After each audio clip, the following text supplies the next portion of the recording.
Hello નમસ્કાર મિત્રો, HMS kitchen Gujarati ચેનલમાં આપ સૌનું હાર્દિક સ્વાગત છે। મિત્રો આજે આપણે એકદમ ટેસ્ટી એવી દરેક ગુજરાતીઓની ઓલ ટાઈમ ફેવરેટ ડિશ એટલે કે આપણે ગુજરાતી દાળ ઢોકળી બનાવીશું। મિત્રો દાળ ઢોકળીનું નામ જ એટલું રસીલું છે ને કે તેને સાંભળતાની સાથે જ લગભગ નાના મોટા સૌના મોંમાં પાણી આવી જાય। અને દાળ ઢોકળી રેસીપી જેવી છે કે મિત્રો તમે તેને બપોરે બનાવો કે પછી સાંજે બનાવો તે લગભગ દરેક સમયે દરેકને પસંદ આવતી જ હોય છે। તો ચાલો મિત્રો દાળ ઢોકળીની દાળ એકદમ સરસ રસીલી અને ઢોકળી એકદમ સરસ છૂટી છૂટી બને એ રીતે મિત્રો બધી ટિપ્સ સાથે દાળ ઢોકળીની રેસીપી શરૂ કરીએ। મિત્રો ચેનલ પર નવા હો તો આવી જ બીજી નવી નવી રેસીપી જોવા માટે ચેનલને સબસ્ક્રાઇબ કરો અને બાજુમાં આવેલું બેલ આઇકન પ્રેસ કરી ઓલ નોટિફિકેશન પ્રેસ કરો જેથી અમારી ચેનલ પર મુકાતી નવી નવી રેસીપીનું નોટિફિકેશન તમને સમયસર મળતું રહે। નાના મોટા સૌની ઓલ ટાઈમ ફેવરેટ ડિશ એટલે કે ગુજરાતી દાળ ઢોકળી બનાવવા માટે આપણે સૌથી પહેલા એક વાટકી જેટલી તુવરની દાળ લેવાની છે। અને મિત્રો આટલા માપથી લગભગ 3 થી 4 વ્યક્તિઓ જમી શકે એટલી તમારી દાળ ઢોકળી બનશે। પણ જો મિત્રો તમારે વધારે ક્વોન્ટિટીમાં બનાવવી હોય તો પછી દાળનું માપ તમારી જરૂરિયાત મુજબ લઈ લેવાનું છે। તો હવે આપણે આ દાળને એક બીજા વાસણની અંદર કાઢી લઈએ અને પછી આપણે દાળમાં જરૂર મુજબ પાણી ઉમેરીને આપણે તેને લગભગ 2 થી 3 વાર સારી રીતે ધોઈ લઈએ। તો અહીંયા તમે જુઓ કે દાળને ધોવાથી પાણી કેટલું ડહોળું થઈ ગયું છે। તો આ ડહોળું પાણી એકદમ સરસ આપણને ક્લિયર મળે ને ત્યાં સુધી આપણે તેને ધોઈ લેવાની છે। તો આપણે દાળને લગભગ 2 થી 3 વાર સારી રીતે ધોઈ લીધી છે। તો હવે આપણે આ દાળને બાફવા માટે મીડિયમ ટુ હાઈ ગેસની ફ્લેમ પર એક કુકરની અંદર આપણે લગભગ 3 ગ્લાસ જેટલું પાણી ઉમેરી દઈએ। તો આપણે એક વાટકી જેટલી તુવર દાળ લીધેલી છે તો તેની સામે આપણે 3 ગ્લાસ જેટલું પાણી ઉમેરવાનું છે। તો આપણું પાણી સારી રીતે ગરમ થઈ જાય ને પછી મિત્રો આપણે જે તુવર દાળ ધોઈને રાખી હતી ને તેને હવે આપણે ઉમેરી દેવાની છે। તો હવે આ દાળની અંદર મિત્રો આપણે 1 નાની ચમચી જેટલું અથવા તો પછી આપણે સ્વાદ પ્રમાણે મીઠું ઉમેરવાનું છે। તો મીઠું ઉમેરાઈ જાય ને ત્યારબાદ આપણે તેની અંદર અડધી નાની ચમચી જેટલો હળદર પાવડર અને 1 મોટી ચમચી જેટલું આપણે તેમાં તેલ ઉમેરવાનું છે જેનાથી આપણી દાળ ફટાફટ કૂક થઈ જશે અને તે જરા પણ ઉભરાશે નહીં। તો હવે આપણે બધી જ વસ્તુને સારી રીતે મિક્સ કરી લઈએ અને હવે કુકરનું ઢાંકણ બંધ કરીને આપણે હાઈ ગેસની ફ્લેમ પર આ દાળમાં લગભગ 2 થી 3 જેટલી વિસલ કરી લઈએ જેથી તે એકદમ સારી રીતે કૂક થઈ જાય। તો હવે આપણી આ દાળ કૂક થાય છે ને ત્યાં સુધી મિત્રો આપણે ઢોકળી માટેનો લોટ બાંધી લઈએ। તો અહીંયા તમને એવો પ્રશ્ન થતો હશે કે આપણે લોટ કેવો બાંધવો જોઈએ, તો ચાલો હવે તમને એ વિડીયોમાં આગળ જણાવીશું।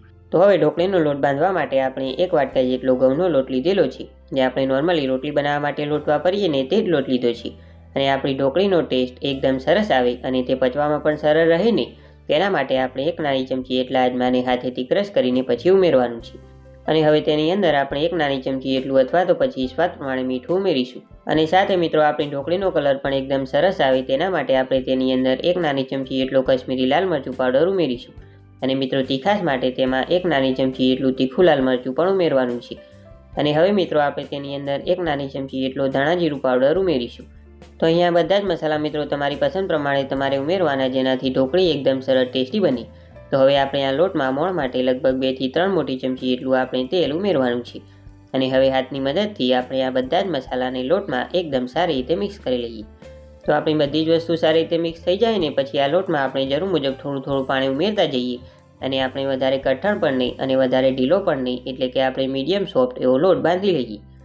તો અહીંયા તમારે ખાસ એ વાતનું ધ્યાન રાખવાનું છે કે તમારે થોડું થોડું પાણી ઉમેરતા જઈને લોટ બાંધવાનો છે એટલે કે લોટ ઢીલો ના થઈ જાય એ વાતનું ખાસ ધ્યાન રાખવાનું છે। તો અહીંયા તમે જોઈ શકો છો કે આપણો ઢોકળી માટેનો મીડિયમ સોફ્ટ એવો લોટ બંધાઈ ગયો છે। તો હવે લોટમાં આપણે 1 નાની ચમચી એટલું તેલ ઉમેરીને તેને આપણે સારી રીતે હાથની મદદથી મસળી લઈએ। તો લગભગ 1 થી 2 મિનિટમાં આપણો લોટ સારી રીતે મસળાઈ ગયો છે। તો હવે આ લોટની ઉપર આપણે ઢાંકણ ઢાંકી દઈએ અને તેને લગભગ 10 થી 15 મિનિટ જેવો રેસ્ટ આપી દઈએ। તો આપણો આ લોટ રેસ્ટ કરે છે ને ત્યાં સુધી મિત્રો આપણે દાળને પણ ચેક કરી લઈએ। તો મિત્રો આપણે ઢોકળીનો લોટ બાંધ્યો ને ત્યાં સુધી આપણા કુકરમાં પણ 2 થી 3 જેટલી વિસલ થઈ ગઈ છે અને આપણે તેનું પ્રેશર પણ જાતે જ પૂરું થવા દીધું હતું। તો હવે આપણે ઢાંકણ ખોલીને ચેક કરી લઈએ। તો મિત્રો તમે જોઈ શકો છો કે આપણી દાળ એકદમ સરસ બફાઈ ગઈ છે। તો અત્યારે તમે જુઓ કે આપણી દાળ થોડી ઠીક છે। તો હવે આપણે તેને પાતળી કરવા માટે તેમાં લગભગ 3 થી 4 ગ્લાસ જેટલું આપણે પાણી ઉમેરવાનું છે। તો મિત્રો આપણે આ દાળ ઢોકળીની દાળ પાતળી જ હોય છે કારણ કે આપણે તેમાં ઢોકળી ઉમેરીને પછી તેને ઉકાળશું ને એટલે તેની કન્સિસ્ટન્સી પ્રોપર આવી જશે। અને મિત્રો આપણે પાણી ઉમેરી દઈએ ને પછી આપણે આ રીતે જળણીની મદદથી આપણી દાળને સારી રીતે ક્રશ કરી લેવાની છે। તો તમે જોઈ શકો છો કે આપણી દાળ એકદમ સરસ એકરસ થઈ ગઈ છે। તો હવે આપણે મીડિયમ ગેસની ફ્લેમ પર આ દાળને સારી રીતે ઉકળવા દેવાની છે। તો આપણી દાળ ઉકળે છે ને ત્યાં સુધી આપણા ઢોકળીના લોટને રેસ્ટ કરતાં પણ 10 થી 15 મિનિટ જેવું થઈ ગયું છે। તો હવે આપણે ઢાંકણ ખોલીને જોઈ લઈએ। તો આપણો લોટ સારી રીતે રેસ્ટ કરી લીધો છે। તો હવે આ લોટમાંથી આપણે આ રીતે થોડો લોટ હાથમાં લઈ બંને હાથની મદદથી મિત્રો આપણે આ રીતે મીડિયમ સાઇઝના લુવા બનાવી લઈએ। તો હવે આપણે બાકીના લોટમાંથી પણ આ જ રીતે લુવા બનાવી લેવાના છીએ. અને હા મિત્રો, જો તમને આ રેસીપી પસંદ આવતી હોય ને તો વિડીયોને એક લાઇક ચોક્કસથી આપજો. અને જો તમે આ ચેનલ પર નવા આવ્યા હોય તો મિત્રો આગળ પણ આવી જ બીજી નવી અને ટ્રેડિશનલ રેસીપી જોવા માટે આપણી આ યુટ્યુબ ચેનલ એટલે કે HMS કિચન ગુજરાતી ચેનલને સબસ્ક્રાઇબ કરવાનું પણ ના ભૂલતા. તો હવે તમારે ઢોકળીને વળવા માટે બનાવેલા લુવાને મિત્રો કોરા લોટમાં ડસ્ટ કરી પછી આ રીતે વેલણની મદદથી આપણે વધારે જાડી પણ નહીં અને વધારે પાતળી પણ નહીં એટલે કે મીડિયમ થિકનેસની આપણે રોટલી વણી લેવાની છે. તો હવે રોટલીની થિકનેસ તમને બતાવીએ તો તમે જોઈ શકો છો કે આપણે વધારે જાડી પણ નહીં અને વધારે પાતળી પણ નહીં એટલે કે આ રીતની મીડિયમ થિકનેસની મોટી રોટલી વણી લેવાની છે. તો હવે તમારી રોટલી વણાઈ જાય ને પછી આ રીતે છરીની મદદથી તમારે આડા અને ઊભા કટ લગાવી ઢોકળીને ચોરસ શેપમાં કટ કરી લેવાની છે. તો અહીંયા તમે ઢોકળીના પીસ નાના કે મોટા કરી શકો છો અને જો તમારે તેને ડાયમંડ શેપમાં કટ કરવી હોય ને તો તે પણ કરી શકો છો. તો આપણી ઢોકળીના સારી રીતે પીસ થઈ ગયા છે. તો હવે આપણે તેને બીજા બાઉલની અંદર કાઢી લઈએ અને આ જ રીતે બાકીના લોટમાંથી પણ ઢોકળીને કટ કરી લઈએ. તો આપણી ઢોકળી સારી રીતે કટ થઈ ગઈ છે અને આપણી ઢોકળીને વણીને કટ કરીને ત્યાં સુધી આપણી દાળ પણ સારી રીતે ઉકળી ગઈ છે. તો આપણી દાળ આ રીતની ઉકળવા લાગે ને પછી આપણે તેની અંદર એક મીડિયમ સાઇઝનું ઝીણું સમારેલું ટમેટું અને 1 થી 2 નંગ જેટલા સમારેલા તીખા લીલા મરચાં ઉમેરીશું. અને આપણી આ દાળ ઢોકળીની દાળ ખાટી મીઠી હોય છે તો આપણે તેમાં એક નાનો ગોળનો ટુકડો ઉમેરી સારી રીતે મિક્સ કરી લઈએ.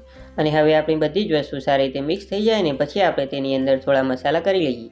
તો આપણે સૌથી પહેલાં 1 નાની ચમચી એટલો હળદર પાવડર આપણે ઉમેરીશું. સાથે તેની અંદર 1 નાની ચમચી એટલું આપણે તીખું લાલ મરચું પણ ઉમેરીશું.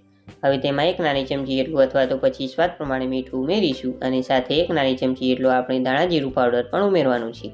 અને હવે આ બધા જ મસાલાને આપણે સારી રીતે મિક્સ કરી લઈએ. તો આપણા મસાલા સારી રીતે દાળમાં મિક્સ થઈ જાય ને પછી આપણે તેને 1 થી 2 મિનિટ જેવી ઉકળવા દેવાની છે જેથી તેની એકદમ સરસ ફ્લેવર દાળમાં આવી જાય.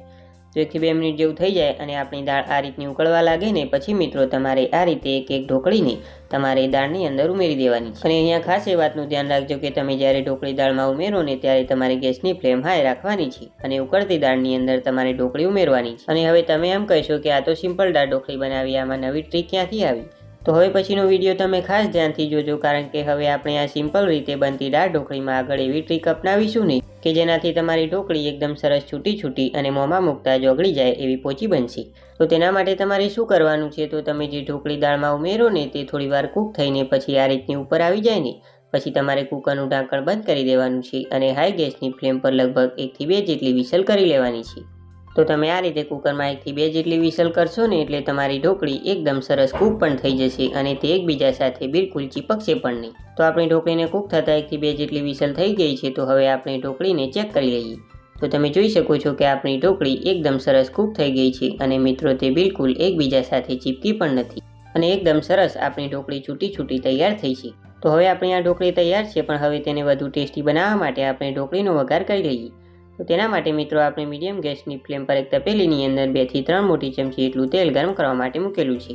તો આપણું તેલ સારી રીતે ગરમ થાય પછી તેની અંદર 1 નાની ચમચી એટલી રાઈ અને 1 નાની ચમચી એટલું જીરું ઉમેરીશું. અને હવે આપણા રાઈ જીરું સારી રીતે કકડી જાય ને પછી આપણે તેમાં 1 નાની ચમચી એટલા મેથી દાણા ઉમેરીશું. હવે તેમાં 1 થી 2 નંગ જેટલા લવિંગ, 1 નાનો તજનો ટુકડો, 1 તમાલપત્ર અને 1 નાની ચમચી એટલી હિંગ ઉમેરીશું. સાથે આપણે તેની અંદર 1 નાનો બાદિયાનો ટુકડો પણ ઉમેરવાનું છે. હવે 2 સૂકા લાલ મરચાં ઉમેરી આપણે આ રીતે ઢાંકણને બંધ કરી દઈએ. અને હવે લાસ્ટમાં મિત્રો આપણે આ વઘારમાં થોડા મીઠા લીમડાના પાન ઉમેરી આપણે તેને સારી રીતે મિક્સ કરી લઈએ અને વઘારને આપણે થોડીવાર માટે થવા દઈએ. તો લગભગ થોડીવાર જેવું થઈ ગયું છે અને આપણો આ વઘાર તૈયાર છે. તો હવે આપણે તેને ફટાફટ ઢોકળીની અંદર ઉમેરી દઈએ. તો તમે વઘાર ઢોકળીમાં ઉમેરી દો પછી તમારે તેની ઉપર તરત જ ઢાંકણ ઢાંકી દેવાનું છે જેથી વઘારની એકદમ સરસ ફ્લેવર ઢોકળીમાં આવી જાય. અને 1 થી 2 મિનિટ જેવું થાય પછી તમારે ઢાંકણને લઈ લેવાનું છે અને પછી વઘારને ઢોકળીમાં એકદમ સરસ મિક્સ કરી લેવાનું છે. અને તમે ઢોકળીને સારી રીતે મિક્સ કરી લો પછી તમારે તેમાં થોડા સિંગદાણા પણ ઉમેરવાના છે. અને હવે આ ઢોકળીને આપણે મીડિયમ ગેસની ફ્લેમ પર લગભગ 4 થી 5 મિનિટ જેવી ઉકળવા દઈએ. તો આપણે આ ઢોકળીને ઉકળતા 4 થી 5 મિનિટ જેવું થઈ ગયું છે. તો હવે લાસ્ટમાં આપણે તેમાં 1 મોટી ચમચી એટલો લીંબુનો રસ અને થોડા કોથમીરના પાન ઉમેરી આપણે સારી રીતે મિક્સ કરી લઈએ. તો મિત્રો તમે જોઈ શકો છો કે આપણી એકદમ સરસ જોતાં જ ખાવાનું મન થઈ જાય એવી નાના મોટા સૌની ઓલ ટાઈમ ફેવરેટ ડિશ એટલે કે આપણી ગુજરાતી દાળ ઢોકળી બનીને તૈયાર છે. તો હવે મિત્રો આપણે ગેસની ફ્લેમ બંધ કરી આપણે આ ઢોકળીને નીચે ઉતારી લઈએ. તો હવે આ ગરમા ગરમ ઢોકળીને આપણે સર્વિંગ પ્લેટમાં કાઢી લઈએ અને તેની ઉપર થોડા સમારેલા કોથમીરના પાન સ્પ્રિંકલ કરી મિત્રો તમે ગરમા ગરમ દાળ ઢોકળીને સર્વ કરો.